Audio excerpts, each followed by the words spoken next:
ជំរាបសួរអ្នកទាំងអស់គ្នាថ្ងៃនេះខ្ញុំមានtham chat ទី6ឲ្យអ្នកទាំងអស់គ្នាបានមើលថាដំណើរការវាយ៉ាងដូចម្តេចនេះជាtham chat ទី6របស់យើងដំណើរការគឺនៅពេលដែលយើងចុចប៊ូតុងទី1អំពូលទី1ភ្លឺហើយយើងចុចប៊ូតុងផ្ដាច់វិញគឺប៊ូតុង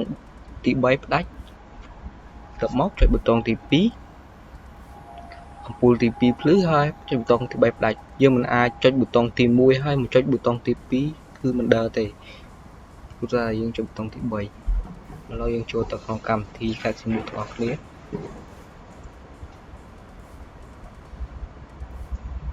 ឡូវយើងចាប់ដើមទាញមកហើយគូបានសេខ្វីមកហើយអញ្ចឹងដំណើរការវាគឺនៅពេលដែលយើងចុចប៊ូតុងទី1ពេលយើងចុចប៊ូតុងទី1អំពូលទី1ភ្លឺហើយពេលដែលបន្តែយើងចុចប៊ូតុងទី2គឺវាអំពូលទី2អត់ភ្លឺទេលុះត្រាតែយើងចុចប៊ូតុងទី3សិនហើយយើងចុចប៊ូតុងទី2ដំណើរការវាតែប៉ុណ្្នឹងឯងឥឡូវយើងចូលទៅមើលប្រភេទគូ 3D តែម្ដងយើងទិញបានគ្រឿងមកឥឡូវយើងចាប់ដើមគូ CQ ទៅ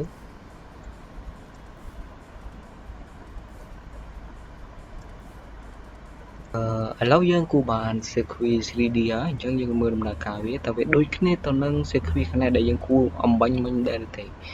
ឡូវយើងរ៉ាន់មកបើក Decounter មកចុចប៊ូតុងទី1ឃើញអំពូលខៀវភ្លឺដំណើរការវាដូចគ្នាតែបើយើងចុចប៊ូតុងទី2ចុចយ៉ាងណាក៏វាអត់ដើរទេនេះឃើញចុចយ៉ាងណាក៏អត់ដើរដែរទោះតែយើងចុចប៊ូតុងទី3សិនរួចយើងមកចុចប៊ូតុងទី2បានអំពូលដំណើរការ